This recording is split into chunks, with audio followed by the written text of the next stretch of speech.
So hey everyone, welcome back to another episode of Deep Dive with Tiffany and myself, Stephen. And today we are sinking our teeth into the budget because Prime Minister Lawrence Wong just announced a whole bunch of goodies, right? Yep. Anything stood out for you? I don't know, a lot of talk about AI, so that was quite interesting. And of course, well, more CDC vouchers. Who doesn't like that, right?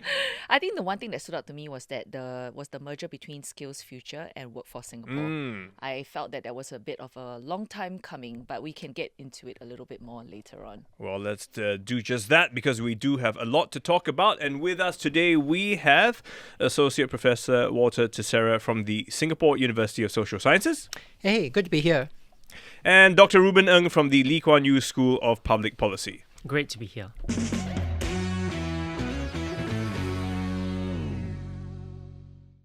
So, gentlemen, I think we are all of the consensus that the budget speech really leaned heavily on jobs. So jobs was kind of like the thread that was running through the entire speech. Was there something that really stood out to you guys? Maybe we'll start with you, Reuben. It was interesting how he started. So last year he started geopolitics, this year geopolitics. But last year he went straight into individuals and cost of living. This year he went straight into companies and what we can do to make them resilient, right? So that's really expecting that there may be some downsides. So how can we put buffers in place to help companies especially bounce back and not lay off workers? Walter? Yeah, so for me, I think it was about getting ahead of the curve because I think a lot of the speech was about trying to lay out what are the risks and the opportunities that Singapore faces, right? I mean, this is a change world. Okay, to be fair, I do feel like the government tries to make that point every single year. You have a change world crisis, kind of thing. But I think this year it bites a bit deeper than it usually does. And I think that's where all these initiatives to really lean hard into AI are coming up because I think what we've been seeing in the last year actually is that, you know, when you look at one set of numbers, the numbers for GDP growth, for jobs and so on, things look okay, you know, like people's incomes are improving, what's there to complain about? But when you go and talk to people on the street, there is this huge disconnect because very few people are sitting pretty. Lots of people are thinking, what's going to happen to my job? Can my kid find a job when they graduate from university? Yeah. So it was necessary for the government to get ahead of this uncertainty and unhappiness and, you know, say, okay, we've got a plan, lots of things we're going to do about it. Let's see what happens, you know? So I think that's how you think about the budget this year. And to be fair, that should be the way the government looks. I mean, we know the world keeps changing. And in fact, the last few months have been pretty volatile and people are seeing all the things that are happening. And therefore, there is concern, there is worry. So this whole concept of jumping on the AI bandwagon, I mean, we've been pushing it for a while. We said we would. But now we're really going to focus on it with even a council set up for it. But really, I mean, who is this going to hit the most? Because are we talking about the young ones, the older ones? Is it relevant to everyone? So actually, I think it is relevant to everybody. And I think the reason why it needs to be relevant to everyone is that there's actually already a group out there for which all of this is old news. And those are the early adopters, right? So the early adopters, whether they're in large companies or whether they're tech-savvy people or whatever, look, for the last couple of years, they've already been buying the premium AI subscriptions. They've already been rolling it into their workflows. They've already been telling people, you know what, I think I don't need to hire an intern this year. I don't need to hire this person. You know, they've been doing all this. And I think the real danger is that if we leave it just only up to the early adopters, what's going to happen is once you reach a certain scale, the ones who are lagging behind, it's as if the ladder has been pulled up before they can climb on it, right? And they cannot get on the ladder and then they can't get a job. And then, you know, we can't depend on the generosity of the early adopters to share all of this knowledge and so on with the rest. So I do see this in a way as the government trying to get in there and intervene in the market and say we need to spread the knowledge more. We need to encourage early adopters to spread the business practices. We need to learn what's going on and try to implement it more broadly because only then it's actually going to work. Yeah. So this is really a push more for those who have not really adopted AI and to give them a reason, make it more accessible and say, hey, you know, let's go. Yeah, this I think it works not just for individuals but also for companies, right? So AI is really front and center. We've been spending a lot of time, effort and money and leadership, right, on AI. In fact, Singapore is one of the earliest countries that sort of appointed a chief AI officer. And now with this National Council, PM himself is leading it. So because of all these investments, the question is, what is my ROI, right? What's my return on investment? So the return on investment has to be companies finding productivity from implementing AI. There was a lot of focus on implementation of AI. He talked about Harris and, so he needs to make these examples come alive so that people can see, okay, it's worked for other companies. Maybe it could work for me. And these are the schemes to do so, to either decrease costs, increase revenue in an uncertain world. So do you think that this is just the first step in getting more employers on the bandwagon as well? Because it feels like 6 months. If I'm the worker, I feel like 6 months is not enough. I want something that's a little bit more long-term, a bit more sustainable. And that's something that, can the government keep sustaining this, rather, or should companies, jump on this and say, okay, then now we will continue with, that premium. You see, the other word that came out quite often was transition, right? So actually, to be honest, nobody quite knows what is going to happen in this transition. And companies themselves need to figure out how is AI going to work for them. That's why they're taking a sectoral focus, right? I think starting from accountancy to law. So I think it's giving the tools so that companies could change their mindset to say, look, we cannot just look at the risk of this, but maybe also the opportunities, but they need time to try it out. Unless they try out, they won't know what will work, what doesn't work for them. I think they're trying to fund this try out during this transition period. And that's tough because at the same time, while we want to embrace technology, many people are fearful of it. And as we've just pointed out, it is taking away some jobs, So, and PM has said it's not meant to come at the expense of workers, but inevitably it will come at the expense of some workers. So how do we sort of, calibrate that? Yeah, so that's where I think there are two things to think about. One is the policies that we're using to try to get AI out into the field and to the firms, right? And I think what is going to be important about this phase of policies is that as far as possible, we have to tie the grants and incentives for implementation of AI to actually improving the quality of work, the quality of jobs. So I don't think it can be about, I'm going to give the company a check and they use that money and they buy some AI solution and they fire half their workforce, right? I think it really has to be, you're going to buy the solution, but you're also going to buy the training services, on-the-job training and so on to get your workers how to use it productively. And then that's how we assess the success of it. And that's the other part of the puzzle, which is what are the systems we put into place to help workers manage this transition. And I think here, it comes back to what I mentioned earlier, which is that on-the-job training and adaptation is really going to be the most important thing because the workers already have this deep reservoir of skills and experience of the job. It's just that they need to adapt it to a new workflow using technology. But we want to make the best of their intuition and experience with being more productive with technology. What we do not want is that they lose their jobs and then we reskill and retrain because unfortunately that is a very mixed record, reskilling and retraining. It's a moving target, right? What is the next thing to retrain to? Exactly. And that leads to a lot of unhappiness compared to adaptation. So what can this new AI council that, Prime Minister Lawrence Wong is going to chair, what will they, be looking into? I don't know what they will be doing, but I think if I were in the AI Council or were interested in that, I think the most important thing is to actually develop that body of knowledge about use cases in our context, in our industries and firms. You want to be looking, I think, for the leading firms which are already doing it. You want to understand how they're doing it, how they've improved productivity, what were the steps they took to get their stuff onboarded, and then you want to understand how can I scale this down to the level of firms with much less organizational resources, human capital resources than the leading firms, because that's where it has to go eventually in the end. And if there's a council and there are representatives from the big firms and institutions of higher learning and so on that, you really want to get them on board to say you need to help out because true, you already have a head start, you're already using this productively, but we need you to help out to uplift the rest of society and the workforce along with it as well.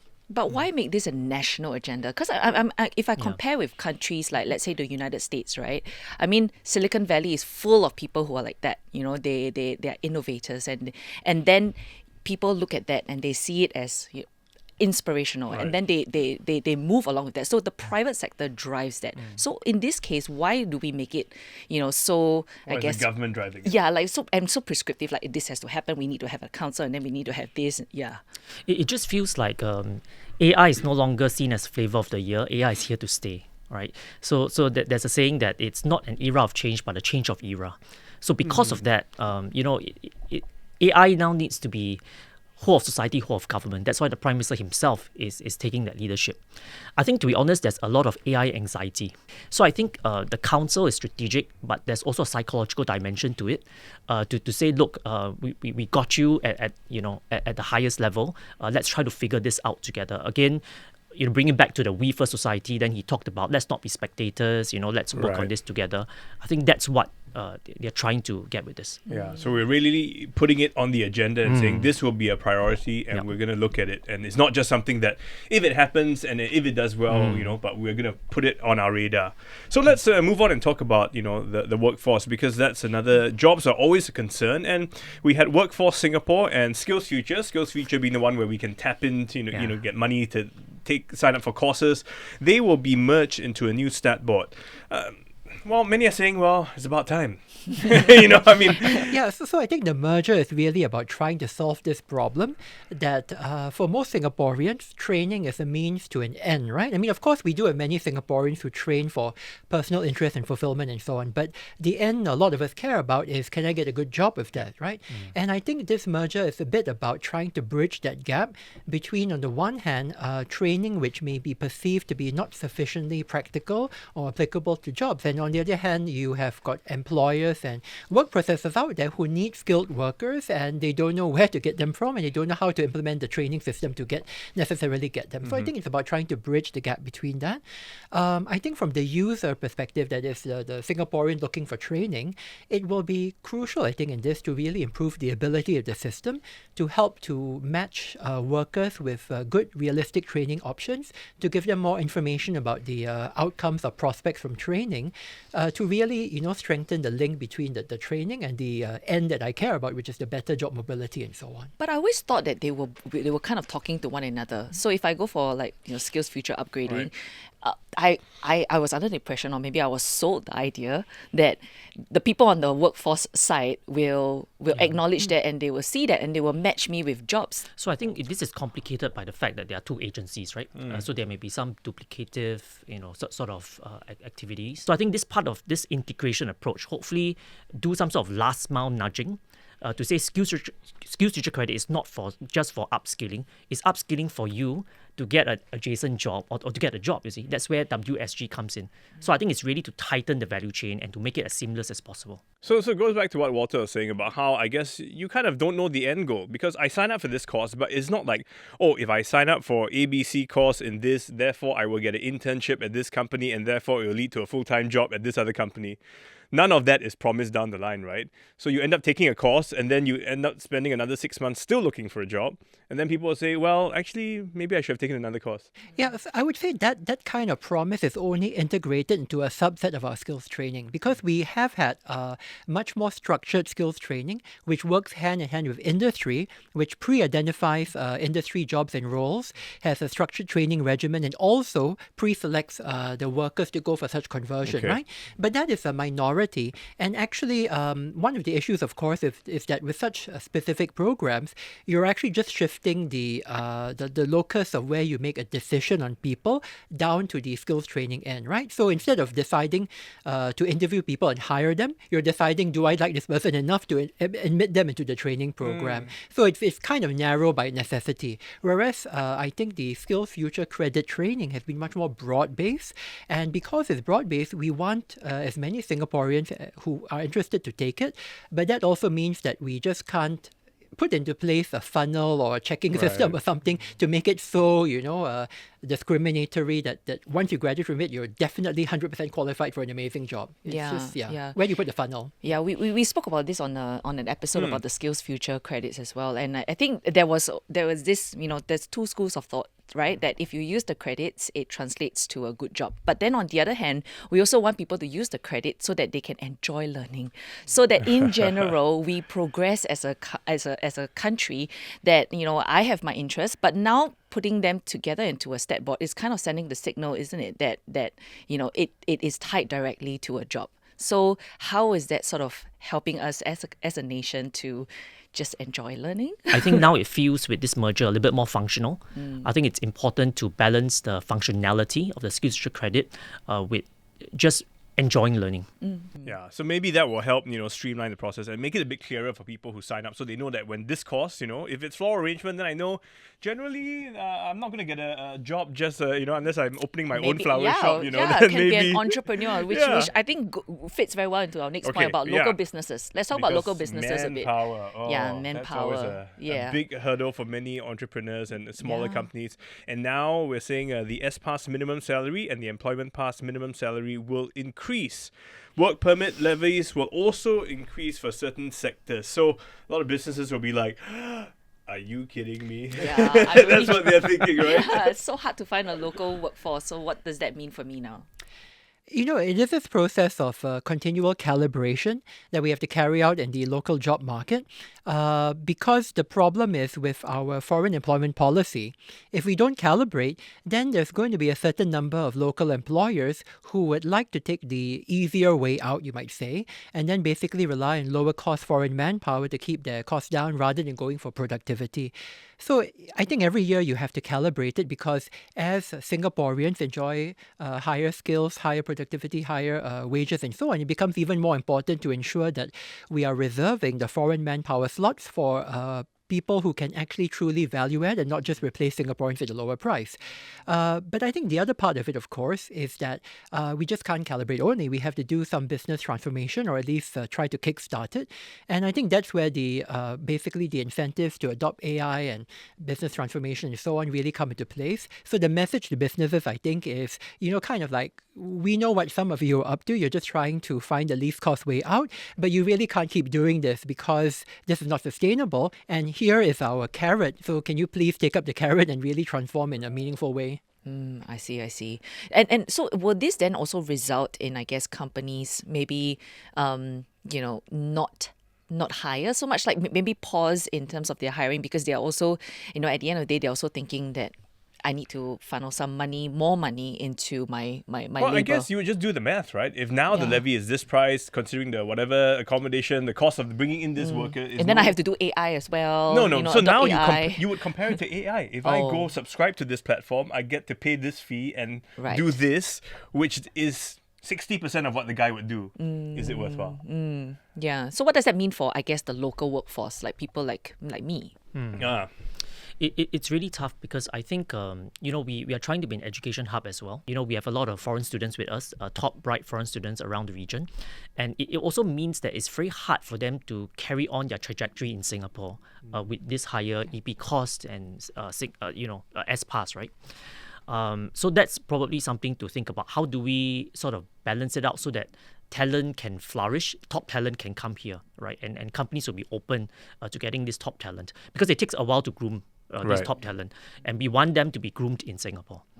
From the other angle, I think there is an encouragement to hire local workforce as well. So I think they are trying to go both ways, but I think we need sort of this overall thinking to see how we can still attract the best foreign talent in Singapore to Singapore. And it's not just about attracting people in. Prime Minister also said we want to send our local businesses out. Yes. But the whole idea is that we have to thrive in this new global order, right? So we have to stay open, we have to connect internationally. So he's offering, help. There were some grants that were mentioned as well. Will this be enough for our companies to take that leap? Because they always... when we've had like business owners come on, they will say that, it's very hard to compete with foreign businesses when they have scale. So if we are going out there into the world, is that enough for us to even venture out if we are trying to grow domestically? Yeah, so I really like what Walter said about the use cases, the case studies. Right? Because unless you have seen a successful local business internationalize,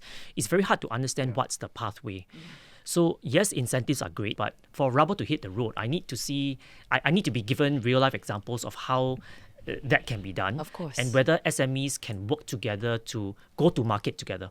It's very hard for just one company to enter a new market. But if a band of companies from a sectorial perspective can do that, I think that's going to be very powerful. Yeah. That's right. And I thought what is interesting was also the identification of which markets we're going to look at.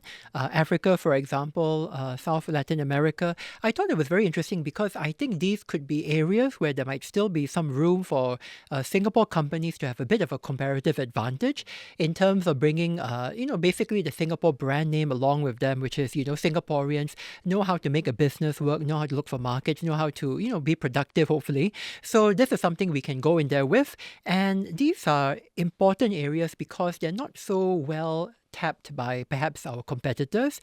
And I think there's also this point that Singapore may not have the geopolitical baggage that some of our competitors do, right? So you accept foreign investment from some countries in these places. You think, does it mean I'm aligning myself with a particular global order or something like that? What does that mean? But Singapore, no, I don't think it sends that signal. So we could be, we could fly in more easily perhaps than some of the other competitors. So from what you're saying, you need somebody kind of leading the way so that it's not just one company going out, but maybe a group of a few companies going out together to that market. It feels a bit like a coordinated effort. He mentioned opening embassies, right? The Enterprise Singapore, giving the grants to some of these companies. So it feels a bit coordinated. I want to talk a bit about, the thing that we always think about, which is, like retirement, cost of living and different things, right? So one of the things that Prime Minister mentioned at the budget speech was the new CPF investment scheme, right? So I want to understand, why is the government now looking at investments for people with a longer runway? Like, like sort of offering these kind of investments for them to use their CPF money. What research shows is that one of the biggest causes to failure of financial investing for individuals is they trade too much. And they trade too much because they think things are going down, they sell, then they lose money. Things are going up, they buy, but they buy at the peak. People are basically very bad at timing these kinds of things. So we have to put in some guardrails on this. But as for why it is in there, it is because the way CPF is today designed is that it's not really, it doesn't really make sense from the purpose of building up long-term savings. That is because when you're saving for the long run, conventional financial theory says you should put more investments in riskier assets when you're young, when there's a higher rate of return to compensate for the risk and when you can stomach the volatility. And then you shift to more conservative assets with lower returns at the end. Problem with CPF is it's safe, 100% safe, fairly low return all the way. It doesn't make sense for young workers. So that's why I think this scheme is important. So it's not that they're projecting that one day, that 4% is not going to be enough. I feel it's really a managed risk approach, right? We have heard that there are just so many investment scams out there. So I think that's probably at the back of their mind. If they can centralize that, CPF as a sort of platform for investments, and of course, as Walter astutely mentioned, younger people would like to take on more risk, more returns, right? And on the whole, is to try to maybe decrease that risk of scams if they can centralize some of these investment portals within the auspices of CPF. I think it's a bit more of an offensive but also a defensive approach to this risky environment out there with regard to scams. So it's kind of like providing people an option. Before that, you had either CPF or you go outside completely. So now there's something that's in between, which allows you to earn more but have more risk, but over a longer period of time, that can be amortized a bit more. Actually, today, a lot of people also invested their CPF money privately using the CPF investment scheme. But actually, what the data showed on that is that many of the investors do not even beat the CPF risk-free rate of return, again, because they make the wrong investments or they trade in and out too much. And so this new scheme, there will have to be some guardrails, I think, put in place to prevent people from not doing themselves any favors. We can't help it. Human beings are just greedy. We always want more, We think we can outsmart the system, but... Put $10 in and leave it for 100 years. Yeah, you make lots of money. I mean, right? Lastly, I think just to wrap up, Prime Minister talked a lot about the we first approach. Even before in the lead up to the budget, he mentioned about this. As a society, we need to move towards a we first society. Based on his speech today, how far do you think we will go in fostering that? Just based on his announcements. Well, wow, the silence. That's a tough question. Yeah. Okay. what I want to think about, I think, is maybe not so much the traditional realm of social welfare spending and so on, where I think there are actually good improvements, because, for example, there was this announcement that Comlink Plus, which is aimed at helping lower income households achieve social mobility, that will be quite significantly strengthened. All these are good things. But I think in terms of we first, if we take the thesis seriously that we're facing some kind of unprecedented change to the way we work in our economy, right, because of AI and so on, that's where I think we do need to adopt a we first approach, because I think there is this real problem that if we all think it's every man a company for himself, right? Or every man a woman for himself. In other words, the moment I discover a way to use AI to improve my workflow, I keep it to myself. I don't tell other people, I wait to outcompete them and so on. I'm not sure we're going to get anywhere as a society and economy. We'll just destroy each other, right? So I think that is where the coordination comes in.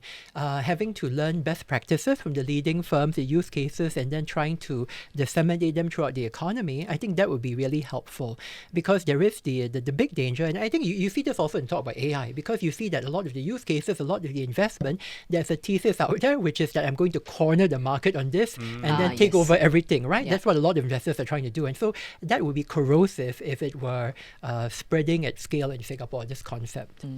I think a We First Society is a good long-term sort of strategy, right? Because unless we stay cohesive, it's very hard to navigate choppy waters. So I think he's just trying to say, don't stand on the sidelines, come and participate with us, come and co-create with us.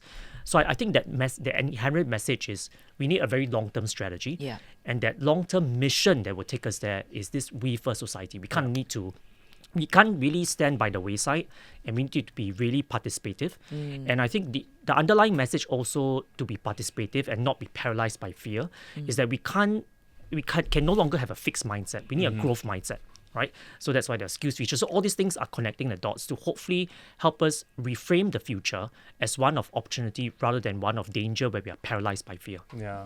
And that's a good way to sum it up, because if you look at it, it is a full circle. I mean, everything supports each other, and we do have to come together as a team, because if the arms and legs don't work together, the body won't function effectively, and we will not be able to brave the storms that are coming ahead, because actually nobody really knows what could happen. Yeah. So I think that's a nice way to sum it up. But thank you so much for connecting the dots for us, because when I was listening to the speech, I didn't know where the dots were leading. But it really makes sense right now. So I hope that whoever is watching or listening, it is also helpful to you as well. What are your thoughts about the budget? Yeah. Let us know. You can write to us at cnapodcasts@mediacorp.com.sg.